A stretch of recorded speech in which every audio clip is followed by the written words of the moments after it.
Hello friends, आज हम देखेंगे main ethical issues and solution on viral incident. अब ये वायरल इंसिडेंट ये बात कर रहे हैं यहाँ पे, ये कौन सा वायरल इंसिडेंट है?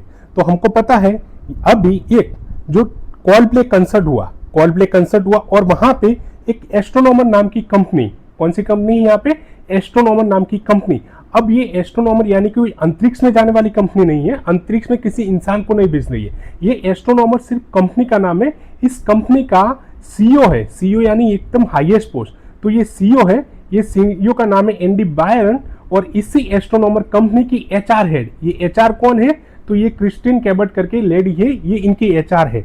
तो इनके बीच का मोमेंट जो कैमरा में कैप्चर होता है और एक दूसरे को जो हग कर रहे होते हैं, ये सीन पूरा कैमरा में कैप्चर होता है और वायरल हो जाता है एकदम, है ना। तो ये इंसिडेंट पूरा हमें क्यों समझना जरूरी है, इस इश्यू को हमें क्यों समझना जरूरी है, तो इसके रिगार्डिंग में हम यहाँ पे आज बात करेंगे। फ्रेंड, हमको पता है कि यूपीएससी हो या जीपीएससी हो या कोई और एग्जाम हो, ठीक है, कोई और स्टेट पीसीएस हो, है ना। तो उन स्टेट पीसीएस में क्या हो रहा है कि एथिक्स का पेपर आ रहा है ना। एथिक्स का पेपर आ रहा है जीएस 4 में, ठीक है। जीएस 4 का जो एथिक्स का पेपर है और उसमें दो टाइप की केस स्टडी पूछी जाती है। एक कौन सी केस स्टडी है? तो पब्लिक लाइफ केस स्टडी है और दूसरी है प्राइवेट स्फीयर। उसको बोलेंगे कंपनी के बारे में भी हो सकती है, वो कोई ऑर्गेनाइजेशन के बारे में हो सकती है ना। तो यहाँ पे ये पूरा जो इंसिडेंट हुआ है इसमें इन्वॉल्व कौन है? तो ये दोनों जो लोग हैं, एक सीईओ है और एक एचआर हेड है। तो ये एक कंपनी के लोग हैं, दो कंपनी के दोनों एम्प्लॉई है ना। तो इनके दोनों के बीच का यहाँ प्रॉब्लम है। तो ये पूरा का पूरा कंपनी एथिक्स के कंटेक्स्ट में और प्राइवेट स्फीयर के कंटेक्स्ट में एथिकल केस स्टडी फ्यूचर में आ सकता है। तो इसीलिए हमें इस इंसिडेंट को समझना जरूरी है, ठीक है। तो फ्रेंड, हम इस कंटेक्स्ट को समझते हैं। सबसे पहले यहाँ पे क्या बात की गई है कि ethical issues to light both for individual involve. Individual यहाँ पे कौन है? कंपनी के एक सीईओ है और दूसरी कौन है? एचआर हेड है। और कौन है यहाँ पे?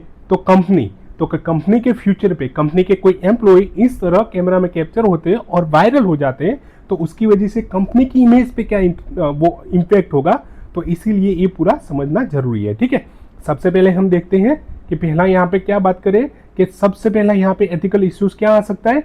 Conflict of interest and abuse of power. हमें पता है कि कॉन्फ्लिक्ट ऑफ इंटरेस्ट यानी कि एक मेन इंटरेस्ट होता है और एक दूसरा सेकेंडरी इंटरेस्ट होता है, ठीक है। मेन इंटरेस्ट क्या हो सकता है? तो कंपनी को प्रोटेक्ट करना, कंपनी के बेस्ट इंटरेस्ट के लिए या पब्लिक के लिए काम करना। और सेकंड इंटरेस्ट क्या हो सकता है? पर्सनल रिलेटेड, है ना। तो यहाँ पे कॉन्फ्लिक्ट ऑफ इंटरेस्ट वाली सिचुएशन आती है। कैसे कॉन्फ्लिक्ट ऑफ इंटरेस्ट वाली सिचुएशन आती है फ्रेंड? तो यहाँ पे जो सीईओ और एचआर का बीच में रिलेशन, ये रिलेशन कैसा है?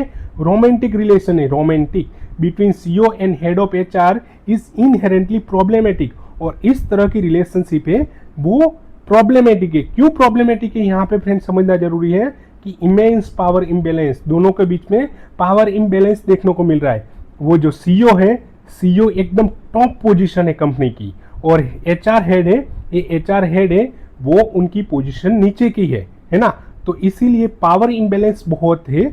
तो इसकी वजह से उन दोनों के बीच में अगर कुछ ऐसा हो रहा है तो ये क्यों हो रहा है और ये इसका इम्पैक्ट क्या हो सकता है कंपनी पे, इसीलिए वो जरूरी है।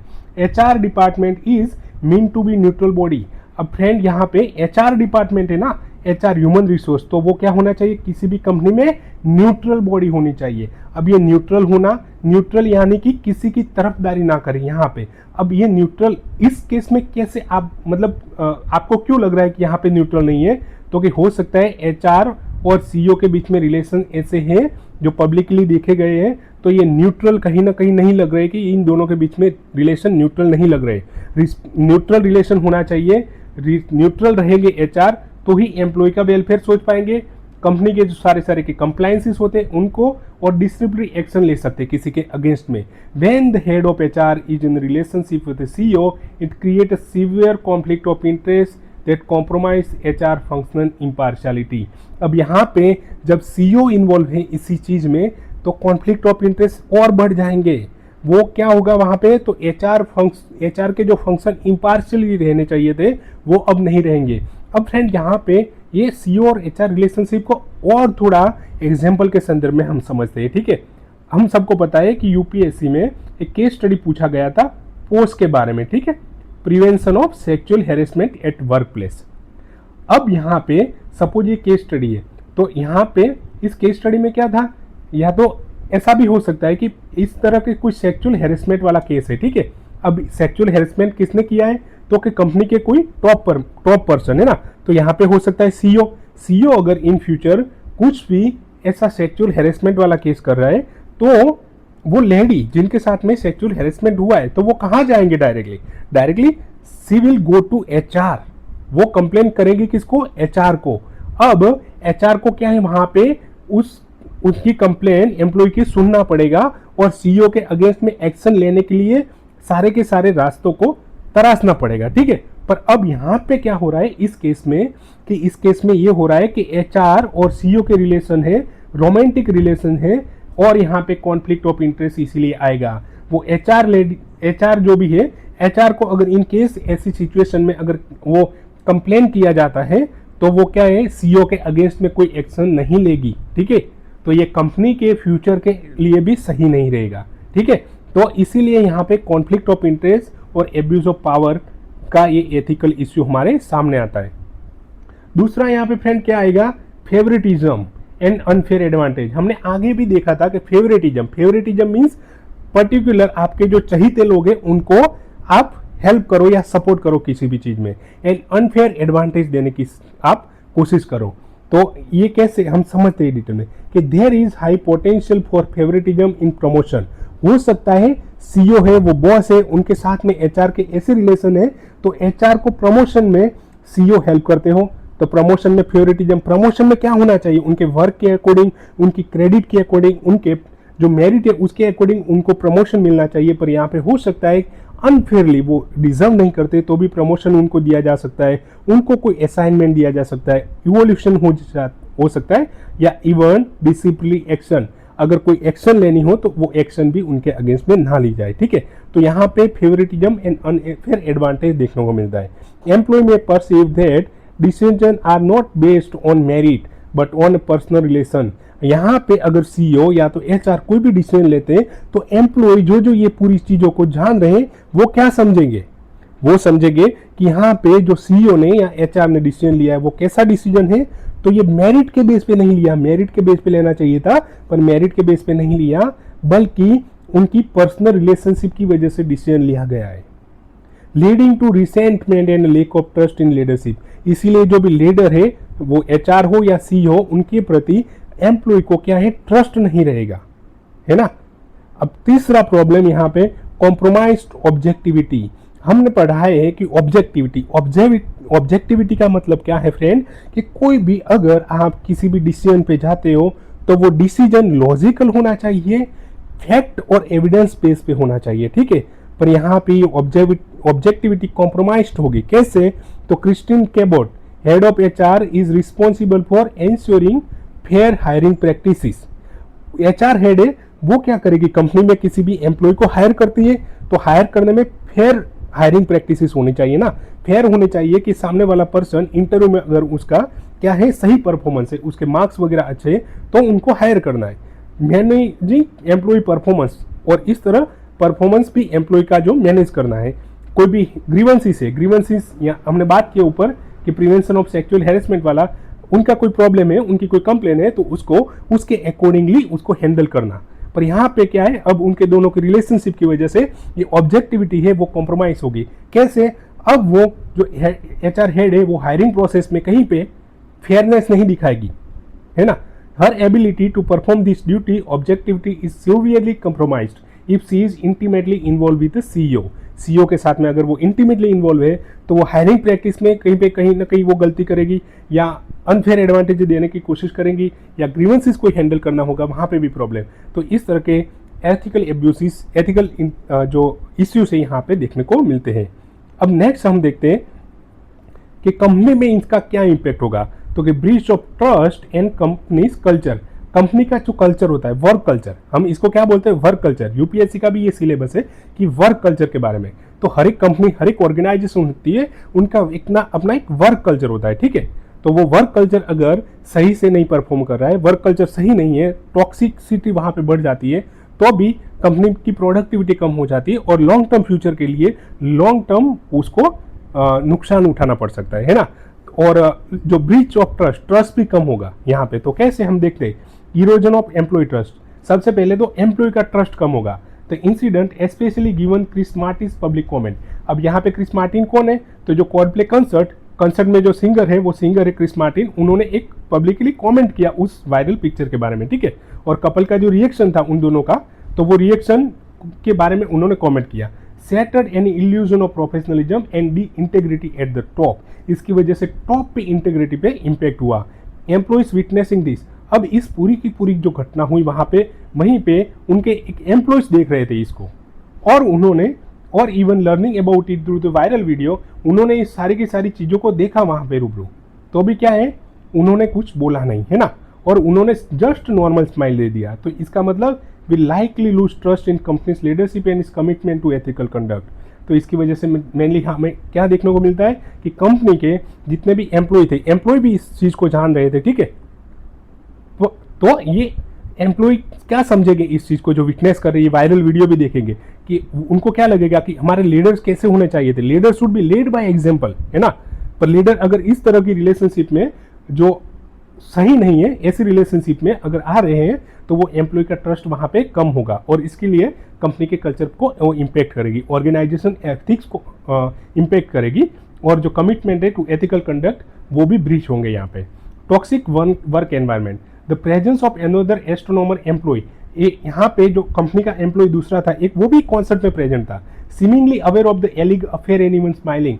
उसको ये पता था कि इन दोनों के सीईओ एंड एचआर हेड के दोनों के बीच में इस तरह के एलिग अफेयर है, इस तरह का अफेयर है, उसके बारे में वो शायद जानता था। और वो चीज जैसे वायरल हुई तो वो हंस रहा था वहां पे फोटो को देख के। तो suggest this might have been open secret with the company. बहुत सारी कंपनी में ऐसी है ना, ओपन सीक्रेट देखने को मिलती है। ये शायद हो सकता है कि इस कंपनी के सारे एम्प्लॉय को ये चीज पता हो कि इन दोनों के बीच में इस तरह की रिलेशनशिप है, स्टिल वो इस तरह का इसको ओपन सीक्रेट बोलते। सीक्रेट सबके बीच में होती है ये बातें, पर कोई एक दूसरे को बता नहीं रहा है, बस इतना ही है यहाँ पे। तो this create is toxic culture. इसका मतलब ये एक टॉक्सिक कल्चर क्रिएट करा है, where such behaviour is either tolerated or covered up. यहाँ पे क्या होता है, यहाँ पे सबको पता है, पर वो टॉप है, सीईओ है, तो इसलिए कोई बोलता नहीं है और कवर हो जाती है ये, या टॉलरेट कर लेते हैं लोग, लीडिंग टू हॉस्टाइल और uncomfortable environment for other employee. और इसके लिए अनकंफर्टेबल एनवायरनमेंट कंपनी में क्रिएट होता है, ठीक है। अब तीसरा है हाइपोक्रेसी, इसको हिपोक्रेसी सॉरी कहते हैं, ठीक है। तो क्रिस्टिन केबोट, ये कौन है? एचआर हेड है, ठीक है। इनका लिंक्डइन प्रोफाइल अगर देखें तो वहां पे उन्होंने क्या लिखा है पता है, कि wins trust with employees of all levels. हर लेवल के जो एम्प्लॉय हैं उनका वो ट्रस्ट जीतती है। मतलब इसमें बोला गया है कि she is the winner of trust of all the employees, stands in stark contrast to the situation. पर अगर सिचुएशन अगर देखी जाए वहां पे, तो सिचुएशन में क्या है, तो ये उसके बिल्कुल उल्टा है यहाँ पे। Further highlighting the hypocrisy and undermining her professional credibility. इसकी वजह से जो प्रोफेशनल क्रेडिबिलिटी है वो भी कम हो रही है। तो इस तरह का एथिकल इश्यूज भी यहाँ पे देखने को मिलता है। Reputational damage to the company. अब यहाँ पे कंपनी की रेपुटेशन को भी डैमेज हो रहा है इसकी वजह से, क्योंकि पब्लिक की अब नजर में आ गई वो कंपनी। एस्ट्रोनॉमर कंपनी को दुनिया में, शायद हमारे इंडिया में तो कोई नहीं जानता था, पर अब एस्ट्रोनॉमर कंपनी सब एकदम वायरल सेंसेशन बन गई है, ठीक है। तो पब्लिक स्क्रूटिनी नहीं, मतलब पब्लिक की दिमाग, मतलब इमेज में आ गया, पब्लिक की आई में आ गया वो। Viral nature of the video has subjected astronomer to incessant public scrutiny and negative press. और इसकी वजह से क्या है, कंपनी के अगेंस्ट में नेगेटिविटी बढ़ रही है। The company's image as a professional and ethical organisation is severely tarnished. जो उनकी प्रोफेशनल ऑर्गेनाइजेशन उसको माना जाता था या एथिकल ऑर्गेनाइजेशन माना जाता था, तो वो इमेज अभी उसको क्या मिला, डेंट मिला है, सीवियरली टार्निश्ड हुई है, ठीक है। Investor and partner confidence.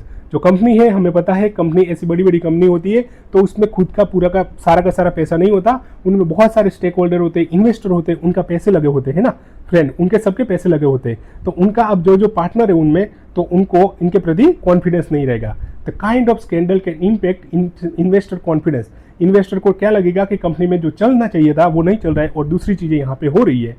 And relationship with business partner, और इसकी वजह से बिजनेस पार्टनर के साथ में रिलेशनशिप है उसको इम्पैक्ट करेगा। वो might question the stability and integrity of companies leadership, और कंपनी की लीडरशिप पे भी अब सवाल आएगा और इसकी वजह से इन्वेस्टर वहाँ से भागेंगे। एम्प्लॉय मोरल एंड रिटेंशन, ये सारी की सारी चीज़ देख रहे हैं या इन्वेस्टर भागेंगे, इन्वेस्टर को डर लगेगा, तो इसकी वजह से जो कंपनी में काम करने वाले सारे के सारे एम्प्लॉय है उनका मोरल भी कहीं ना कहीं डाउन होगा। और इसका रीज़न ये भी है कि कंपनी की जो इमेज है, इमेज को भी डेंट पहुंचता है, तो वहाँ पे काम करने वाले जो एम्प्लॉय है उनकी मोरल को भी अफेक्ट होता है। The negative publicity and internal ethical breaches can lead to low employee moral, increased turnover and difficulty in attracting new talent। तो वहाँ पे ऐसी कंपनी में नए लोग जो न्यू टैलेंट है वो आना नहीं चाहता, ये भी प्रॉब्लम होता है। पर्सनल एथिक्स पे भी यहाँ पे सवाल आएगा कि while infidelity is personal matter, उन्होंने जो किया इन दोनों ने उनके बीच में रिश्ते, तो वो एक पर्सनल मैटर की बात है, पर वेट इन इन्वॉल्व्स हाई प्रोफाइल एग्जीक्यूटिव, बहुत बड़ी बड़ी टॉप हस्तियां यहाँ पे। टॉप हस्ती कौन है यहाँ पे, तो सीईओ है, ठीक है, एक, और एचआर हेड है, ये टॉप लोग है दोनों। तो जब ऐसे लोग इन्वॉल्व होते हैं तो बिकम्स पब्लिक बनना तो तय है, और वो भी इतनी बड़ी कंपनी एस्ट्रोनॉमर जैसी जो टेक्नोलॉजिकल एकदम हाई है। तो it eventually spill over into professional realm, तो इसकी वजह से प्रोफेशनलिज्म में कहीं ना कहीं इम्पैक्ट होता है। अब सॉल्यूशन इसके क्या हो सकते हैं फ्रेंड, इसमें सॉल्यूशन क्या, या हम रेमेडियल एक्शन इस चीज़ में कंपनी क्या ले सकती है और हमें इसमें से क्या सीखने मिलती है, या हमारे फ्यूचर में ऐसी कोई केस स्टडी आती है तो वहाँ पे हमें क्या करना चाहिए। तो कि सबसे पहले कंपनी को हमें इस तरह लिखना है कंपनी की ओर से कि इंडिपेंडेंट इन्वेस्टिगेशन, सबसे पहले तो इंडिपेंडेंट इन्वेस्टिगेशन करवाओ, क्योंकि अगर कंपनी बहुत बार अंदर रह के इन्वेस्टिगेशन करती है तो वो क्या है, जैसे भी पल्ला झाड़ने की कोशिश करेंगे कि ऐसा कुछ नहीं था, वो फ्रेंडली था उनका, ये ऐसे कुछ भी बोल देंगे, है ना, अपनी इमेज बचाने के लिए। पर थर्ड पार्टी इन्वेस्टिगेशन करवाना चाहिए, क्योंकि सारे के सारे स्टेक होल्डर का इंटरेस्ट इन्वॉल्व होता है यहाँ पे, तो सबके सब स्टेक होल्डर की जो उसमें कॉन्फिडेंस है, कॉन्फिडेंस को प्रोटेक्ट करने के लिए जरूरी है कि इंडिपेंडेंट इन्वेस्टिगेशन हो, कंडक्ट थरो इम्पार्शियल इन्वेस्टिगेशन होना चाहिए, इम्पार्शियल। और वो कैसे हो सकता है, ideally by external party, ideally तो एक्सटर्नल पार्टी, थर्ड पार्टी से करवाया जाए तो वो ज़्यादा सही रहेगा।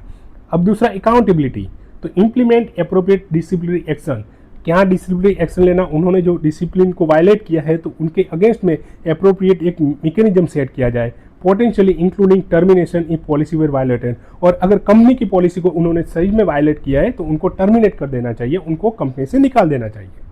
ये भी एक ऑप्शन हो सकता है, क्योंकि अकाउंटेबिलिटी फिक्स करना जरूरी है। और हमने बहुत सारी पहले के केस स्टडी में भी देखा है कि रॉन्ग प्रेसिडेंट कहीं पे नहीं सेट होना चाहिए, कि अगर ये ऐसे लोग कर रहे हैं बड़े बड़े ऑफिशियल और उनके नज़रअंदाज किया जा रहा है, तो कंपनी के दूसरे एम्प्लॉय भी इस तरह की सिचुएशन को सीखेंगे और वही फ्यूचर में दोहराता रहेगा और कंपनी की इमेज को वो अफेक्ट करेंगे। पॉलिसी रिव्यू, स्ट्रेंथन और create clear policy on work place relationship, work place में किस तरह की रिलेशनशिप होनी चाहिए, उसके लिए एक क्लियरली क्या होना चाहिए, क्लियर पॉलिसी बनाना चाहिए। एंड कॉन्फ्लिक्ट ऑफ इंटरेस्ट वाली सिचुएशन आती है जहाँ पे, तो उसको भी देखना चाहिए कि कहीं पे एचआर को अनड्यू इन्फ्लुएंस तो नहीं किया जा रहा है, या एचआर को अनड्यूली उनको एडवांटेज तो नहीं दिया जा रहा है, तो ये सब भी देखना चाहिए अल्टीमेटली। तो उसकी क्या है, क्लियर पॉलिसी होना चाहिए। एथिक्स ट्रेनिंग, हर एक एम्प्लॉय को एथिकल ट्रेनिंग देना जरूरी है। सबसे पहले कंपनी में कोड ऑफ कंडक्ट होना चाहिए, कोड ऑफ एथिक्स होना चाहिए, और उनको एथिकल ट्रेनिंग देना चाहिए ताकि एक अच्छी लीडरशिप क्रिएट हो कंपनी में और सब अच्छे से काम करें। ट्रांसपेरेंट कम्युनिकेशन होना चाहिए, वो कैसा होना चाहिए, एकदम ट्रांसपेरेंट होना चाहिए। Issue sincere company statement acknowledging the issue and step taken, company को ट्रांसपेरेंट रहना चाहिए, कंपनी को ये बोलना चाहिए सामने से आके कि हमारी कंपनी इस तरह के किसी भी बिहेवियर को टॉलरेट नहीं करती है, जीरो टॉलरेंस हमारा ये इसमें एकदम रवैया है। और अब तक मतलब जब ये इश्यू बाहर आया तब से लेके 1-2 दिन में कंपनी को ये बोलना चाहिए, बाहर आके मीडिया में देना चाहिए कि इश्यू क्या था एक्चुअल में और हमने उस इश्यू पे क्या एक्शन लिया है। तो ट्रांसपेरेंट रहना चाहिए, इसकी वजह से भी कंपनी में क्या है, ट्रस्ट बढ़ेगा। रिबिल्ड ट्रस्ट, कंपनी में ट्रस्ट बढ़ाने की कोशिश करनी चाहिए। Focus on creating culture of integrity वाला कंपनी में कल्चर क्रिएट को, फेयरनेस हो कंपनी में और ओपन कम्युनिकेशन हो, तो ताकि ज़्यादा से ज़्यादा लोगों का ट्रस्ट बना रहे। री इन्फोर्स मेरिटोक्रेसी, कहीं पे मेरिट को तो वायलेशन नहीं हो रहा है ना, तो उसको भी री इन्फोर्स करना जरूरी है। Ensure all company decision are based on merit not personal connection, जैसे कि ऊपर सीईओ और एचआर के बीच में रिलेशनशिप की वजह से, उनके पर्सनल कनेक्शन की वजह से कहीं ना कहीं मेरिट को साइड में रखा गया, ऐसा तो नहीं हुआ ना, तो वो देखना चाहिए और मेरिटोक्रेसी को प्राधान्य देना चाहिए। और न्यू लीडरशिप इफ नीडेड, अगर ज़रूरत है तो एचआर को टर्मिनेट करो, उसकी जगह नई एचआर लाओ और वो भी एथिकल हो, visibly uphold ethical standard uphold करने वाली हो, ऐसी नई लीडर को लेके आओ, नई सीईओ को लेके आओ या तो नई एचआर को लेके आओ। ठीक है, तो इस तरह का एक्शन लेना चाहिए फ्रेंड। तो इस तरह का केस स्टडी को हम लार्जर कंटेक्स्ट में देख सकते हो, इस एथिकल इश्यूज को और इस तरह। ठीक है, तो बस यहीं पे है हमारी आज की केस स्टडी फिनिश होती है और next we will see something else.